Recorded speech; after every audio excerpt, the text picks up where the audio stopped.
무저갱의 열쇠와 큰 쇠사슬을 손에 들고 하늘에서 내려오는 천사를 보았습니다. 천사는 마귀를 잡아서 결박했습니다.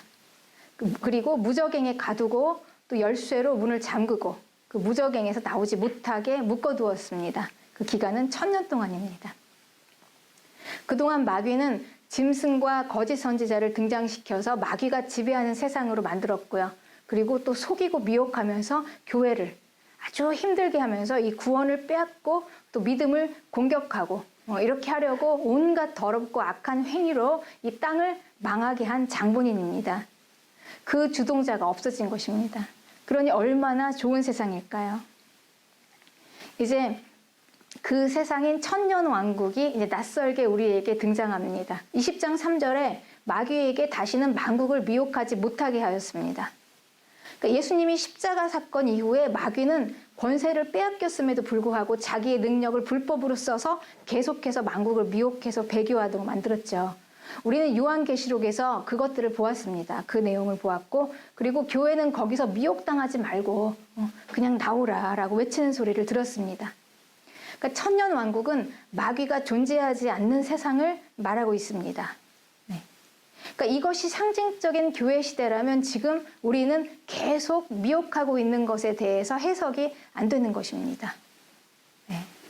그리고 또 하나 20장 4절에 천년왕국에 들어가는 자격이 순교자들이에요. 그리고 짐승과 그의 우상에게 경배하지 않고 표를 받지 않는 자들입니다. 그런데 천년왕국은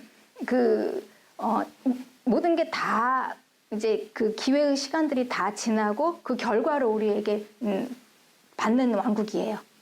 그러니까 이긴 자들, 승리한 교회가 들어가는 곳입니다. 천년왕국에. 네. 그러니까 지금 이 시대가 만약에 천년왕국이 실제로 존재하지 않는다라고 생각한다면 지금 우리는 표를 아직 받지도 않았고 그리고 우리는 지금 계속해서 마귀와의 그 미혹에서 이기려고 막 애를 쓰고 있잖아요. 그러니까 이거에 대한 해석이 조금 모호하게 되는 것입니다. 그래서 전후 문맥으로 천년왕국이 실제해야지 이 스토리가 자연스럽게 이어지면서 좀 이해가 안 갔던 부분들이 이제 다 풀어지기 시작합니다. 네. 이제 죽음 이후의 세상은 아직 가보지 않은 미래입니다. 게다가 아직 한 번도 겪어보지 않은 세상이에요. 그래서 우리는 새하늘과 새 땅으로 들어가는 여정이 참 낯섭니다. 한 번도 겪어보지 않았기 때문에. 우리가 이 육체의 죽음이 두려운 이유도요. 그 나라, 뭔지 모르니까. 아직 우리가 한 번도 겪어보지 않았는데 거기서 전혀 다른 세상으로 가는데 우리가 믿음이 있어서 우리는 물론 이 땅이 전부가 아니라는 거 알고 있죠. 그 다음에 우리가 영원한 생명이 있다는 걸 알지만 거기까지 가는 여정이 어떤지 불안하잖아요. 그러니까 우리가 겪어보지 않은 것은 이렇게 참 낯섭니다. 천년왕국이 어떤 형태로 올 것인가, 그 나라를 모르는 것은 당연합니다. 우리는 익숙한 것에는 신뢰가 갑니다. 그런데 낯선 것은 참 받아들이기가 힘듭니다. 죽으면 가는 천국과 지옥은 많이 들어봤으니까 익숙하지만 그 이전에 천년왕국 참 낯설죠. 이게 뭐야? 이건 또 무슨 천년왕국인가? 네, 그렇죠. 근데 우리가 예수님을 기다렸던 그 구약의 성도들을 한번 생각해 보면요, 그들도 마찬가지였을 것입니다. 메시아가 오신다. 메시아의 왕국이 올 것이다. 그런데 과연 그 왕국은 어떤 왕국일까? 계시를 통해서 어렴풋이 짐작은 했죠. 처음에는 예수님이 오는 세상을 아주 유토피아적인 그런 왕국으로 꿈꿨을지도 모릅니다. 어린 아이와 맹수가 같이 함께 뛰노는 그런 지상 낙원으로 생각했을 것입니다. 그런데 이사야서 53장을 묵상하다가 이건 또 뭐지? 고난당하는 메시아, 예수님? 그 메시아가 십자가에서 핍박을 받고 고난당하는 그걸 보면서 아마 개 중에는 단순히 그 메시아가 오시는 게 유토피아의 그런 왕국이 아니라 어쩌면 동물의 피의 제사를 기억하면서 예수님이 오시면 십자가에서 죽으실 것을 미리 깨달았던 자들도 있었을 것입니다. 네. 이제 다시 오시는 예수님을 기다리는 이 종말의 교회도 마찬가지입니다. 메시아를 기다리는 구약의 성도들이나 오늘 종말의 성도들에게나 하나님은 미리 말씀해 주신다는 건 확실합니다. 그런데 그 성령으로 깨닫게 하시고 모호하지만 또한 우리의 지각을 사용해서 성령이 인도하시는 대로 알 수 있도록 하시는 것이죠. 그래서 우리는 한 번도 우리가 겪어보지 않은 미래를 선포할 때는 참 경외하는 마음으로 조심스럽게 함께 풀어나가고 알아가야 할 그럴 나라입니다. 마치 내가 다 알고 갔다 온 것처럼 자신 있게 얘기하는 게 좀 더 어색하겠죠. 그래서 천년왕국. 그래서 우리는 참 낯설지만 이 천년왕국이 중요한 건 그래도 요한계시록에 이 천년왕국이 아주 중요한 나라인 것은 분명합니다. 그래서 이제 천년왕국에 대해서 우리는 알고 넘어가기를 원합니다. 계시록 20장 5절에 천년왕국은 첫째 부활이다 이렇게 얘기하고 있습니다. 20장 6절 이 첫째 부활에 참여하는 자들은 복이 있고 거룩하도다. 둘째 사망이 그들을 다스리는 권세가 없고. 그러니까 이 천년왕국은요 성도들의 부활이에요. 그러니까 이 몸의 부활입니다. 상징적인 부활이 아니라 아주 실제적인 몸의 부활. 천년왕국은 바로 새하늘과 새 땅, 우리가 영원히 마지막으로 가게 될 그 나라의 연장선에 있습니다. 그러니까 성도들의 몸의 부활이 이루어지는 나라. 그러니 이 천년왕국에 들어가는 교회들은요, 부활해서 그 나라에서 살다가 새하늘과 새 땅으로 그대로 옮겨갑니다. 그냥 이동하기만 하면 되는 것입니다. 그러니까 이것으로 천년왕국에 들어간 교회에게는 이제 더 이상 심판이 없는 것입니다. 실제적인 모든 구원이 다 이루어진 것입니다. 그러니까 단 아직 마귀와 함께 사망과 지옥이 통째로 다 불못에 들어가기만 하면 되는 그 절차가 천년왕국 후에 남아있는 것입니다. 네, 그러면 천년왕국에 들어가는 자들은 어떤 자들일까요? 그들은 구원받은 자들입니다. 누가 거기에 들어갈까? 몸이 부활한 성도들이 들어가는데 그들이 누구인가? 그들은 이미 이 땅에서 승리한 교회입니다. 그러니까 마귀가 미혹하고 유혹해도 그걸 단호히 거절하고 순교하거나 아니면 끝까지 짐승의 표를 받지 않거나, 그래서 이 세상 유혹에 대해서 아주 단호하게 거절하고 그걸로 인해서 마귀를 이긴 거예요. 마귀가 유혹하는 그 유혹에서 유혹을 받지 않아서 이긴 것입니다. 네. 그러니 이들은 주님 한 분만 사랑하는 정절을 지킨 성도예요. 그래서 짐승과 우상을 경배하지 않고 표를 받지 않으며 심지어는 순교까지 하면서 목숨 걸고 그 사랑을 지켜낸 것입니다. 그들은 마귀의 미혹을 이겼습니다. 마귀를 이긴 자들입니다. 정말로 예수님 한 분만을 사랑하는 마음이 없으면 할 수 없는 행동들이에요. 그거는 그냥 단순히 우리의 행위로 할 수 있는 게 아니에요. 마음이 없으면 할 수 없어요. 그러니까 이들은 주님 다시 오실 것을 고대하면서 기대하고 천국을 소망하는데 이 주님을 정말로 사랑하는 자들입니다. 그래서 주님과 함께 영원히 살 그 나라를 간절히 기다리는 것입니다. 우리가 정말로 그 주님을 사랑하지 않는다면요, 사실 그 천국이 얼마나 의미가 있겠습니까? 천국에 가서 뭐 할 건데요, 그렇죠? 얼마나 심심하겠습니까? 그냥 그리고 천국은요, 이 세상이 힘드니까 그냥 도피처로 가는 것도 아닙니다.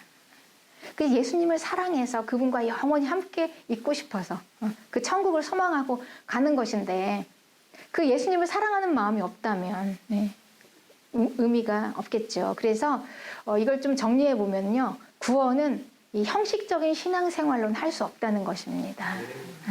우리가 여기에서 우리 구원에 대해서 이 천년왕국과 이 마지막 하나님의 나라를 묵상하면서 이 구원을 다시 한번 심각하게 고민해 봐야 하는 것입니다.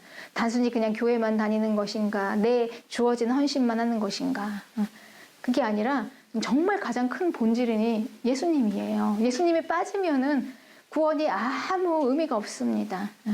그래서 예수님을 정말 사랑하는 마음을 다시 한번 우리가 돌이켜서 이 구원을 심각하게 묵상하면서 이제 정말 예수님을 나의 주님으로 만나서 주님을 내가 정말로 사랑하고 있는가, 그거를 우리가 다시 좀 재정비하면서요, 또 그 깊은 관계 안에서 나오는 신앙생활로 구원이 가능한 것입니다.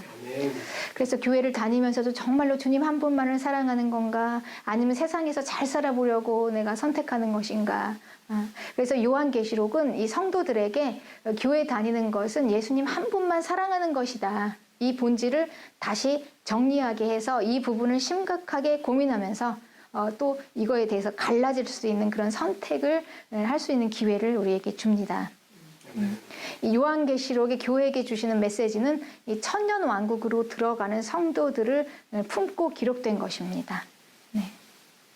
천년 왕국, 이곳은 마귀가 없는 세상입니다. 온 세상을 미혹하지 못하니까 이 세상은 거짓으로 속지 않습니다. 그 왕국에서는. 네. 지금은 얼마나 많이 속고 있습니까, 우리가? 그런데 그 나라는요, 속지 않고 있어요. 그리고 승리한 교회가 예수님과 함께 왕권으로 통치하는 교회가 다스리는 시대입니다. 이제 더 이상 교회에 방해꾼이 없는 나라. 그러니까 살다 보니 이런 시대도 온다라는 것입니다. 교회가 기다리던 바로 그 세상이에요. 이 교회는 그래서 이 천년 왕국을 소망합니다. 이 천년 왕국이 교회에게 얼마나 큰 소망이 되는지 우리는 알아야 합니다. 이제 이 천년의 시간이 다 지나고요. 잠깐 마귀가 옥에서 풀려납니다. 잠깐. 그런데 이 잠깐 이 천년이 지나고 나서 이 마귀를 풀어주니까 이 마귀가 하는 짓을 한번 또 봅시다. 나오자마자 또 곧바로 예수님과 대적해서 싸우려고 이 곡과 마곡을 미혹하고 선동해서 땅의 사방의 백성들을 또 모아서 전쟁을 준비합니다. 그러니까 또 세상을 미혹하려고 하고 또 세상은 미혹당합니다. 그러니까 천년이 지나도 마귀는 여전해요. 그 천년 동안 거기에 갇혀 있으면서 마귀는 도대체 무슨 생각을 했을까요? 또 천년 왕국을 보면서 그래도 미혹하고 또 마귀를 따르는 자들이 있습니다. 그러니까 이들은 가만히 두어도 그냥 하나도 안 변했죠. 가만히 두어도 그냥 심판받을 수밖에 없는, 너무나 심판이 그냥 정당한 그런 상황입니다. 네. 그러니까 이 본질이 어디 가겠습니까? 마귀는 천년이 지나도록 하나도 안 변했습니다. 네. 그러니까 마귀는 회개하지 못하는 이 저주받은 마음을 가지고 있습니다. 그러니까 또 이런 저주받은 마음, 마귀를 따르는 미련한 자들, 그러니까 그들은 영원히 미련해요. 그러니까 그들을 구원할 방법이 없습니다. 정말 피할 수 없는 심판입니다. 그 하나님의 심판이 얼마나 정당한가를 입증하는 장면입니다. 온 세상을 다시 미혹하고 모아서 전쟁을 일으키려는 마귀는 즉시 불과 유황못으로, 타는 유황못으로 그냥 던져져 버립니다. 즉시. 영원한 불못. 그래서 이제 영원히 막을 내렸습니다. 그리고 나서 그 이후에 어떤 일이 일어날까요? 요한은 그 후 장면이 바뀌어서 이제 그 하얀 보좌에 앉아 계시는 일을 보았습니다. 근데 그 하얀 보좌 위에 앉아 계시는 그분이 심판하는 장면입니다. 심판하시는 흰 보좌. 그러니까 땅과 하늘은 그 앞에서 없어져 버렸습니다. 그 마귀가 더럽혀서 망가뜨려진 그 이전의 세상은 이제 더 이상 없습니다. 그리고 흰 보좌 앞에 죽은 자들이 서 있었습니다. 승리한 교회가 천년 왕국에 들어간 후 그곳에 들어가지 못한 모든 남은 자들입니다. 그들은 바다에서도 나오고 무덤과 지옥에서도 나옵니다. 그 죽은 자들이 다 이 심판의 주 앞에서 최후의 심판의 자리에 서 있습니다. 요한이 그것을 보았습니다. 그런데 그 앞에는요, 책이 두 개가 펴 있었습니다. 하나는 생명책이고 하나는 이 세상에서 살면서 행위를 따라서 기록한 책. 그러니 이 장면을 우리는 말로만 들었잖아요. 그런데 요한의 환상을 통해서 보니 정말로 이 장면이 있었습니다. 마지막 최후의 하나님의 보좌 앞에서 심판받는 것. 생명책. 네. 이 생명책은요, 이 생명책에 기록된 자들만 구원을 받습니다. 그들은 짐승에게 경배하지 않은 자들이에요. 그리고 하나님께서 택하신 자들이고 전능하신 하나님, 구원받을 자를 미리 아시고 이 생명책에 기록해 놓으신 것입니다. 계시록 3장 5절에는 4대 교회에게 주신 말씀 중에서 이기는 교회들에게 생명책에서 흐리지 않겠다라고 예수님께서 말씀하십니다. 이 생명책에 기록되지 않으면요, 우리 구원받을 수 없는데 이거를 이기는 교회는 생명책에서 흐리지 않겠다라고 예수님께서 말씀하시면 그럼 흐려질 수도 있는 가능성이 있는 것인가요? 네. 우리가 여기에서 이제 이 구절에 대해서도 조금 우리가 좀 심각하게 다시 한번 좀 묵상을 해봐야 할 일입니다. 바울은 빌립보서 2장 12절에 두렵고 떨림으로 너희 구원을 이루라 이렇게 얘기했습니다. 네. 우리가 구원으로 가는 그 길을 아주 두렵고 떨리는 마음으로, 경외하는 마음으로 조심스럽게 가면서 이루라는 것입니다. 그리고 고린도전서 9장 27절에 바울은요, 그렇게 훌륭한 바울도요, 자기가 이 하나님의 일을 다 하고 다 전파한 다음에 도리어 또 버림을 당하면 어떨까라는 이런 아주 그런 경외하는 마음으로, 조심스러운 마음으로 날마다 자신의 육체를 쳐서 복종하면서 그렇게 구원을 이루어갔습니다. 그러니까 우리에게 구원이라는 건요, 정말 만만한 구원이 아니다라는 것입니다. 우리 한번 생각해 보십시오. 실제적으로 짐승에게 경배하지 않고 표를 받지 않는 이 행위들, 그리고 이기는 교회들에 대한 그 기준이 있죠. 그것을 보면은 이게 단순히 쉬운 게 아니에요. 그냥 할 수 있는 게 아니에요. 목숨 걸고 하는 거잖아요. 네. 그러니까 오직 은혜, 은혜로 영접하고 내 마음대로 나 하고 싶은 대로 다 살다가 구원의 길로 갈 수 있을 것인가, 여기에 대해서 우리는 한번 심각하게 생각을 해봐야 하는 것입니다. 네, 그렇습니다. 네, 아무리 은혜로 구원을 받았지만 주님을 무시하고 내 마음대로 산다면, 그리고도 어린 양의 신부가 될 수 있을 것인가. 네, 이제 한번 우리한테 좀 생각을 하게 하는 그런 구절이죠. 네. 이렇게 이제 생명책에 기록된 사람들만 구원받는 그 생명책이 있고, 그 다음에 또 행위를 기록한 책이 있습니다. 그런데 이 두 책은요, 굉장히 연관성이 있어요. 이 행위는 다른 게 아니라 이 성도들의 옳은 행실입니다. 그러니까 성도들의 기준, 이렇게 살아야 하는 것, 구원의 행동들이죠. 여기에서 벗어난 행위들이 무엇인가를 구별하는데, 이 구별하는 이 마땅히 해야 할 행동들이 있는 것입니다. 그러니 우리는 이 주님을 무시하고 바람 피우면 안 됩니다. 음행하면 안 돼요. 마귀 따라가면 안 되는 것입니다. 그러니까 세상을 경배하면 안 된다는 거예요. 그러니까 예수님 한 분만 사랑하고 그냥 눈을 돌리면 안 된다는 거예요. 이게 거룩을 지키는 것입니다. 그러니까 우리의 이 본성을 거스르면서 말씀을 막 지키려고 우리를 복종시켜서 행하는 이런 의로운 행동들입니다. 이런 것을 기록한 책이에요. 그러니 마귀를 따르는 자들은 당연히 이 구원에 자격이 안 되죠. 미달입니다. 그러니까 이거는요, 정당한 심판의 자료가 돼요. 그러니까 왜 우리가 생명책에 기록되지 못했습니까? 라고 얘기할 수가 없는 것입니다. 우리의 그 구원의 행위를 기록해낸 그 증명 자료들을 보면 그냥 아무 말도 할 수가 없는 것입니다. 아, 생명책에 기록될 수 없을 수밖에 없구나. 네. 그래서 이 두 책이 있습니다. 그러니 이 심판하시는 이 흰 보좌의 앞에서는요, 아무도 이 두 책 앞에서 이의를 제기할 수가 없습니다. 나의 행위를 기록한 책을 보면서 생명책, 왜 생명책이 없습니까? 불공평합니다. 이런 말들을 할 수 없다는 것입니다. 네. 그리고 이제 마지막으로 우리는 이 둘째 사망에 대해서 한번 살펴봐야 합니다. 둘째 사망. 계시록 20장 14절에는 사망과 음부도 불못에 던져지니 이것이 바로 둘째 사망이다. 곧 불못이다. 네. 그리고 계시록 20장 11절에는 서머나 교회에게 주신 말씀 중에서 이기는 교회는 받지 않는 둘째 사망이에요. 그리고 계시록 21장 8절에 두려워하는 자들, 우상숭배하는 자들, 거짓말하는 자들, 불과 유황으로 타는 못에 던져지는데 이게 또 둘째 사망이에요. 그러니까 이 둘째 사망은 바로 지옥에 있던 자들이 영원한 불못으로 들어가는 것입니다. 이게 완전한 최후의 멸망. 이곳에는 두 짐승도 있고요. 그리고 또 마귀도 있습니다.